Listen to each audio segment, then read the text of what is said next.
To further assess whether the student apartment should be constructed, the return of the project should be compared with alternative options.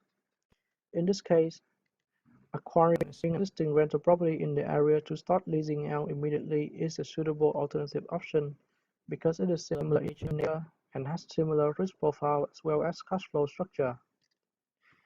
At first, current project cap rate and the alternative option cap rate are compared.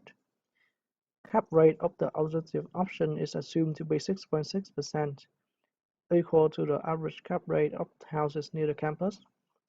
The project cap rate is calculated by dividing current NOI by the present value of project's development cost. With the cap rate of 7.44%, the proposed student apartment appears more profitable than other properties. However, current cap rate fails to account for the loss of the first 20 months income due to construction time. One way to standardize the two options is to estimate the present value of cash flow under assumption of same initial investment present value, perpetual income, same discount rate, same constant growth rate, and same capital structure.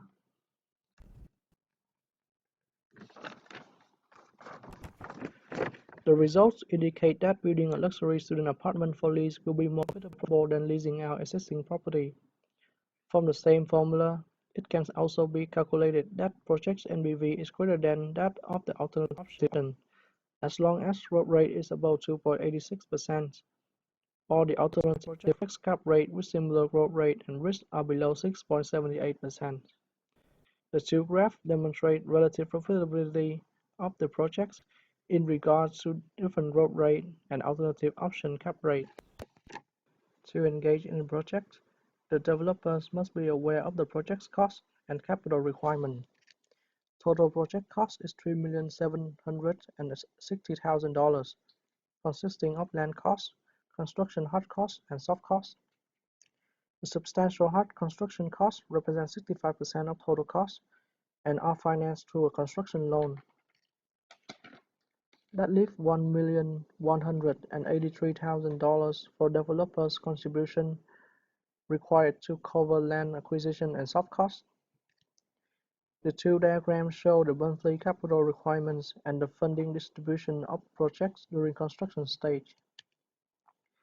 At 31st of August 2014, assuming construction has completed on time and the developers have finalized lease agreement, the 4.6% 25 years amortizing mortgage can be drawn to terminate the construction loan and to obtain some cash.